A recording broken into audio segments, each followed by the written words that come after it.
الحمد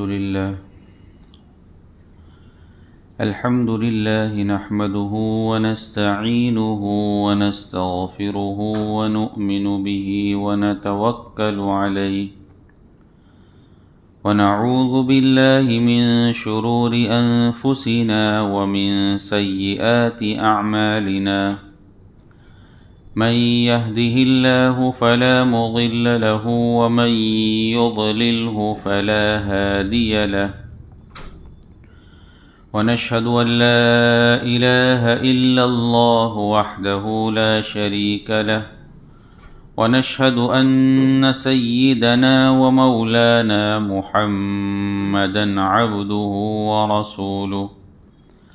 أما بعد فأعوذ بالله من الشيطان الرجيم بسم الله الرحمن الرحيم يا أيها الذين آمنوا لا تتخذوا بطانة من دونكم لا يألونكم خبالا ودوا ما عنتم قد بدت البغضاء من أفواههم وما تخفي صدورهم أكبر قد بينا لكم الآيات إن كنتم تعقلون۔ یہ سورہ آل عمران کی 118 نمبر کی آیت کریمہ ہے۔ اللہ رب العزت ارشاد فرماتے ہیں، اے ایمان والو، اپنے سے باہر کے کسی شخص کو رازدار نہ بناؤ، یہ لوگ تمہاری بدخواہی میں کوئی کسر اٹھا نہیں رکھتے، ان کی دلی خواہش یہ ہے کہ تم تکلیف اٹھاؤ، بغض ان کے منہ سے ظاہر ہو چکا ہے، اور جو کچھ عداوت ان کے سینے میں چھپائے ہوئے ہیں وہ کہیں زیادہ ہے۔ ہم نے پتے کی باتیں تمہیں کھول کھول کر بتا دی ہے، بشرطے کہ تم سمجھ سے کام لو۔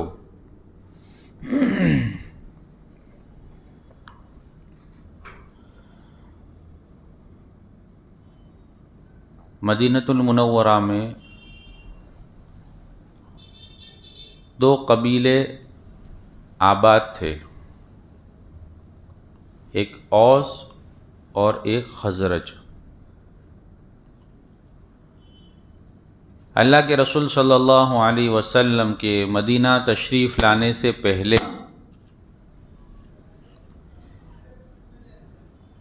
یہ قبیلے وہاں کے جو دوسرے قبیلے تھے یہود کے، ان کے ساتھ دوستی اور تعلقات تھے ان کے۔ یہود کے جو قبیلے تھے وہ مدینہ میں اصل رہنے والے نہیں تھے، بلکہ وہ تو اطراف سے اس لیے مدینہ آئے تھے کہ ان کی کتابوں میں یہ لکھا ہوا تھا کہ آخری نبی جو آئیں گے وہ آخری نبی ہجرت فرما کر یہاں مدینہ تشریف لائیں گے، تو اس گھڑی کے لیے کہ وہ نبی آخری زماں تشریف لاوے اور ان کے ہاتھ پر ہم ایمان لے کر آوے،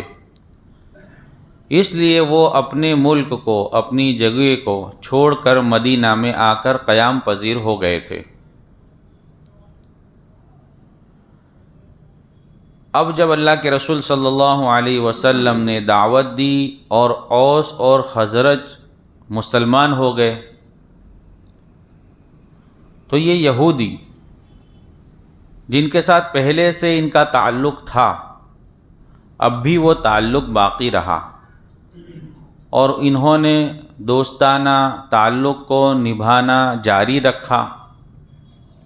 اور ان کے ساتھ وہ دوستی قائم رہی۔ لیکن یہ یہود دل کے اندر سے ان کے دشمن بن چکے تھے، چونکہ یہودی لوگ ایمان لے کر نہیں آئے تھے اور یہ اوس اور خزرج مسلمان ہو چکے تھے، تو ظاہری اعتبار سے یہ اپنی دوستی نبھا رہے تھے، لیکن اندرونی اعتبار سے یہ اوس اور خزرج کے وہ لوگ جو مسلمان ہو چکے تھے ان کے دشمن ہو گئے تھے۔ تو اللہ رب العزت نے انہیں نصیحت فرمائی کہ اے ایمان والو، جو لوگ مسلمان نہیں ہیں ان کو اپنا دلی دوست، اپنا جگری دوست مت بناؤ، اپنا رازدار اور بھیدی مت بناؤ،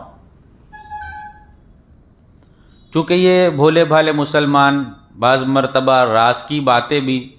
دوستی کے اندر، تعلق کے اندر ان کے سامنے کہہ دیتے تھے کہ اب ہمارے یہ ارادے ہیں یا یوں کرنے والے ہیں، تو وہ راز کی بات معلوم کر کے یہ دشمنوں تک بات پہنچاتے تھے، جس سے کبھی نقصان ہو سکتا نا۔ تو اللہ رب العزت نے اس بات سے روکا کہ وہ لوگ جو ایمان نہیں لائے ہیں، مسلمان نہیں ہیں، ان سے ایسی دوستی مت کرو کہ ان کو راز کی باتیں تک تم بتا سکو اور بتا دو۔ اس کے اندر یہ بات نصیحت کی گئی کہ قیامت تک کے لیے ایک اصول بنایا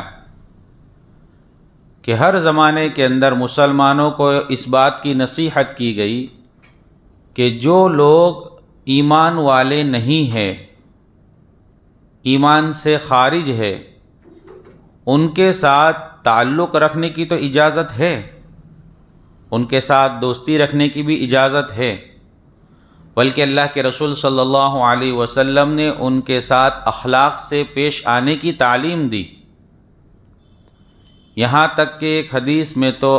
اللہ کے رسول صلی اللہ علیہ وسلم یوں فرما رہے ہیں کہ کوئی آدمی اگر ذمی کو تکلیف دے گا، ستائے گا،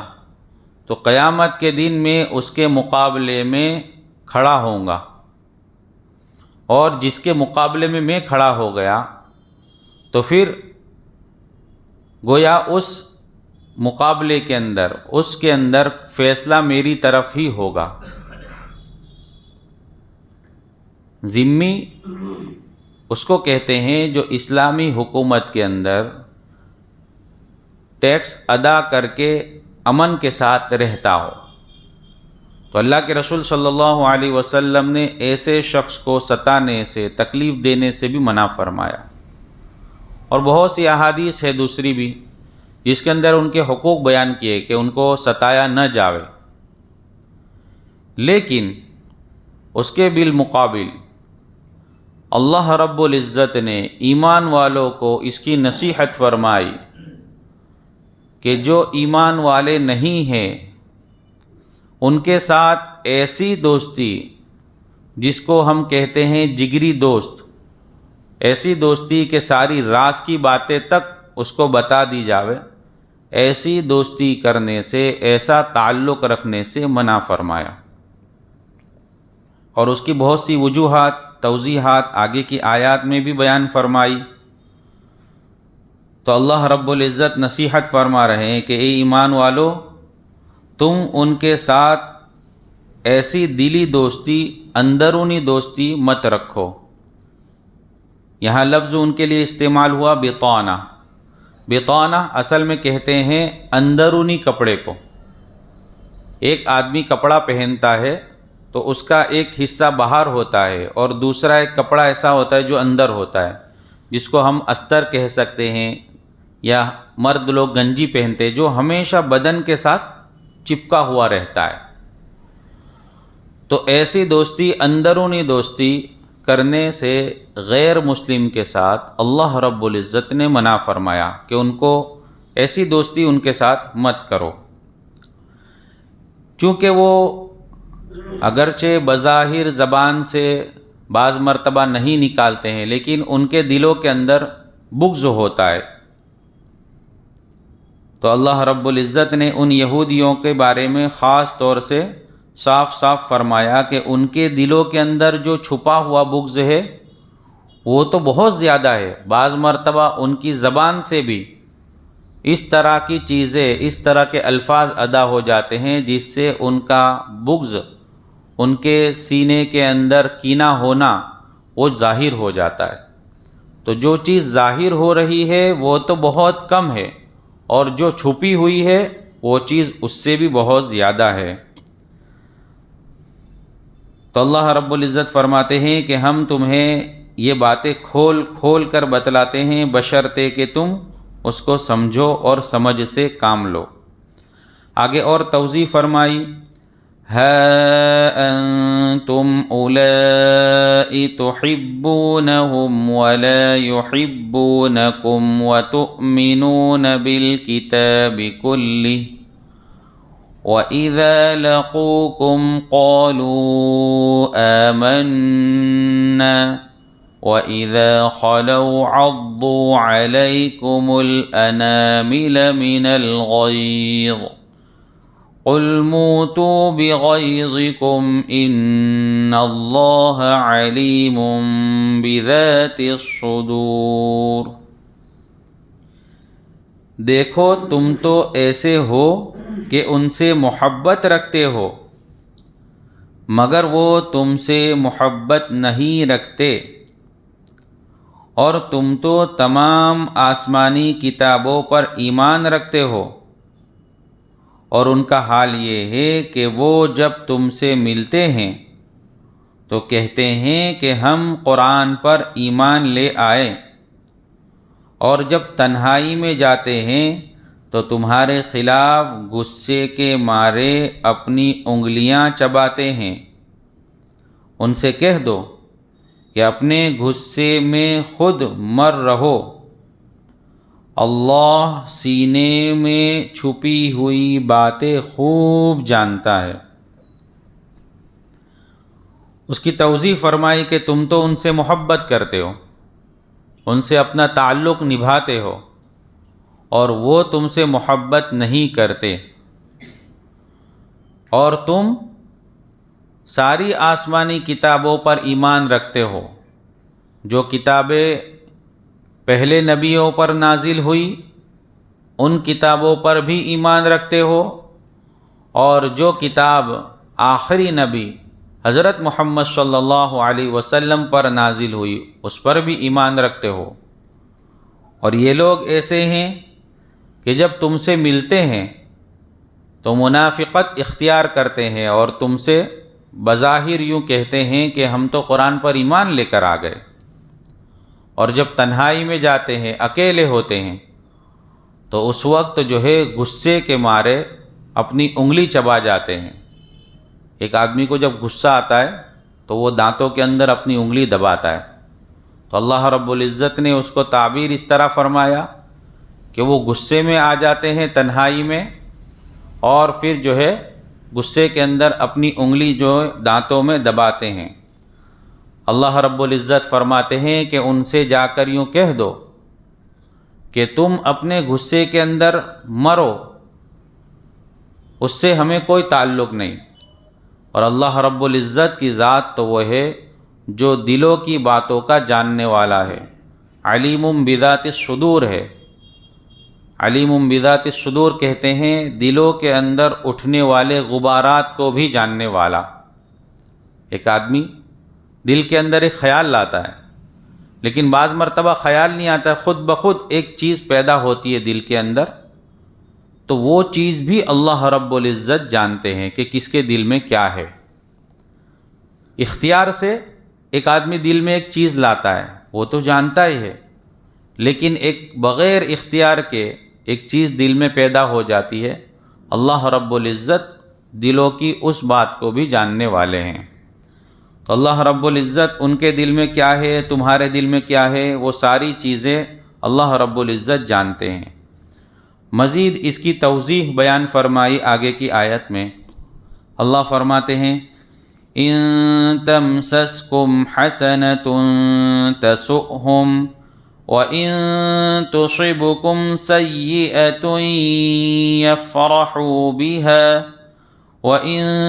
تَصْبِرُوا وَتَتَّقُوا لَا يَضُرُّكُمْ كَيْدُهُمْ شَيْئًا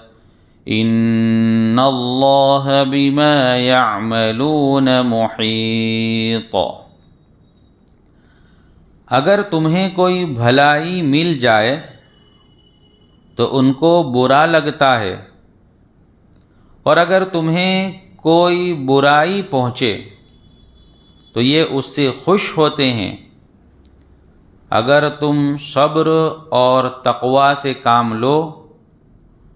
تو ان کی چالیں تمہیں کوئی نقصان نہیں پہنچائے گی۔ جو کچھ یہ کر رہے ہیں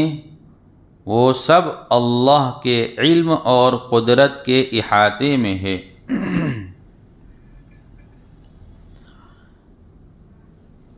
مزید یہ توضیح فرمائی کہ اگر تمہیں کوئی بھلائی پہنچ رہی ہے، کوئی اچھائی پہنچی ہے، تمہیں کوئی فائدہ پہنچ رہا ہے، کامیابی مل رہی ہے، تو اس سے ہونا تو یہ چاہیے کہ وہ دوستی کا دعویٰ کر رہے ہیں تو ان کو خوشی ہونی چاہیے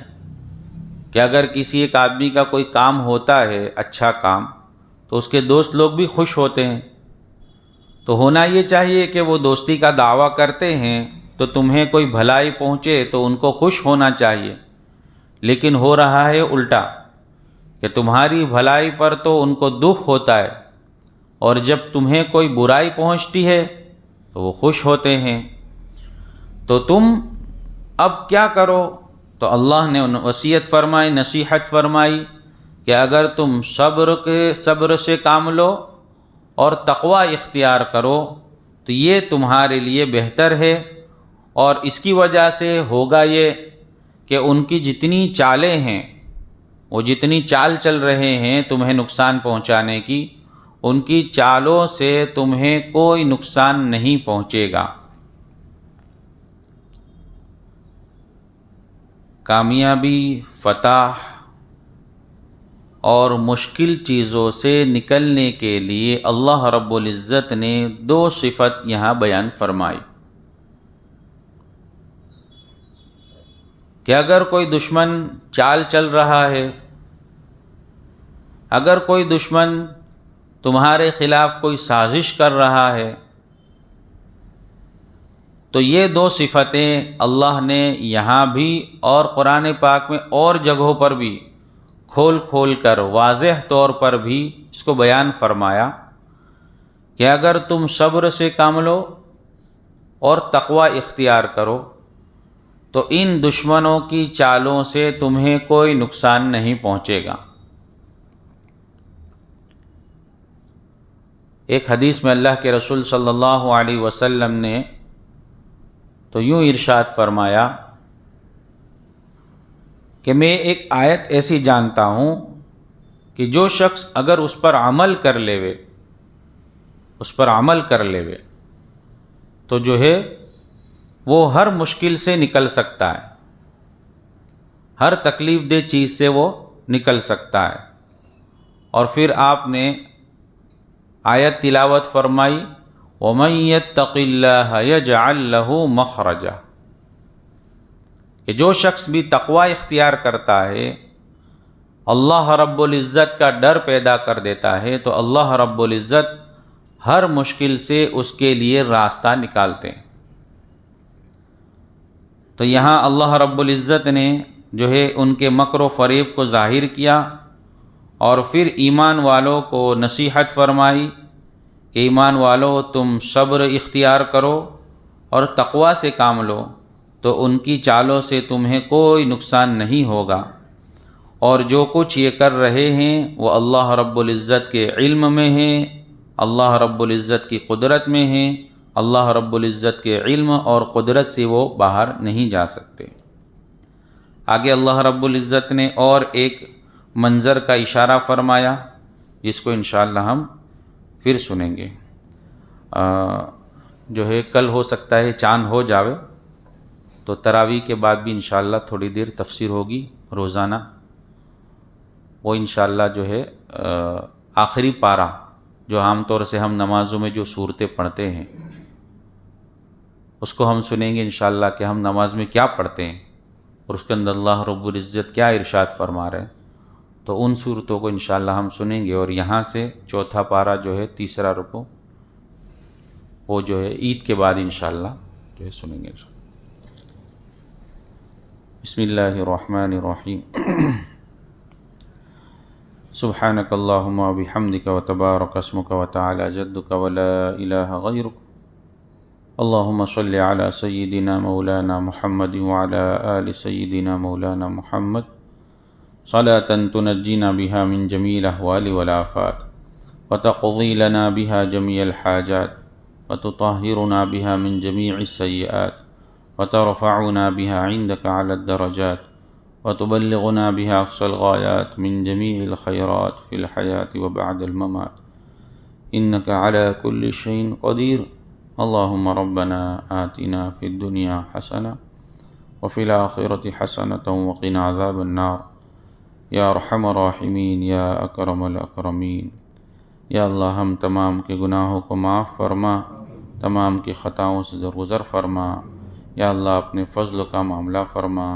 یا اللہ اپنی اطاعت والی زندگی نصیب فرما، نافرمانی والی زندگی سے حفاظت فرما، یا اللہ اپنی رضا والی زندگی نصیب فرما، یا اللہ زندگی کے یا اللہ برکات کو یا اللہ حاصل کرنے کی توفیق عطا فرما، یا اللہ اس کو خوب وصول کرنے کی توفیق عطا فرما، یا اللہ مبارک گھڑیاں آنے والی ہے، یا اللہ اس کو خوب وصول کرنے کی توفیق عطا فرما، یا اللہ خوب یا اللہ اس کو یا اللہ تیری یاد میں لگانے کی توفیق عطا فرما، مکمل اس کو نافرمانی سے یا اللہ حفاظت کی توفیق عطا فرما، ایک لمحے کے لیے بھی غفلت میں مبتلا ہونے سے حفاظت فرما، یا اللہ ایک ایک لمحہ تیری یاد میں لگانے کی توفیق عطا فرما، یا اللہ تو ہم سے راضی ہو جا، یا اللہ ہم سے خوش ہو جا، یا اللہ امت مسلمہ کے حال پر رحم فرما دے، یا اللہ امت مسلمہ کے گناہوں کو معاف فرما، امت مسلمہ کی مغفرت فرما، یا اللہ رمضان کے روزوں کو یا اللہ آسانی کے ساتھ، عافیت کے ساتھ، سہولت کے ساتھ، یا اللہ تقوی کے ساتھ، اخلاص کے ساتھ رکھنے کی توفیق عطا فرما، یا اللہ اس کی ادائیگی کی توفیق عطا فرما، یا اللہ نمازوں کو قائم کرنے والا بنا، نمازوں کا اہتمام نصیب فرما، نماز کا خشوع خضوع نصیب فرما، یا اللہ تیرے دھیان والی نماز نصیب فرما، یا اللہ تیرے دھیان والی نماز نصیب فرما، یا اللہ اپنے فضل کا معاملہ فرما، یا اللہ اپنے فضل کا معاملہ فرما، اللہ ہمارے بیماروں کو شفا عطا فرما، مقروضوں کی قرضوں کی ادائیگی کی شکل صورتیں پیدا فرما، حاجت مندوں کی حاجتیں پوری فرما، اللہ جو جس لائن سے پریشان ہے ہر ایک کی پریشانی کو اپنے فضل سے اپنے کرم سے دور فرما، اللہ تمام حاضرین مجلس کے گناہوں کو معاف فرما، تمام کی جائز اور نیک مرادیں پوری فرما، تمام کی نسلوں کو قبول فرما، اللہ جو مانگا عطا فرما، جو مانگنے سے رہ گیا اپنے فضل سے عطا فرما، آقا صلی اللہ علیہ وسلم کے صدقے میں دعاؤں کو قبول فرما، یا رب صلی وسلم دائما ابدا علی حبیبک خیر الخلق کلہم، سبحان ربک رب العزت عما یصفون، سلام علی المرسلین والحمد للہ۔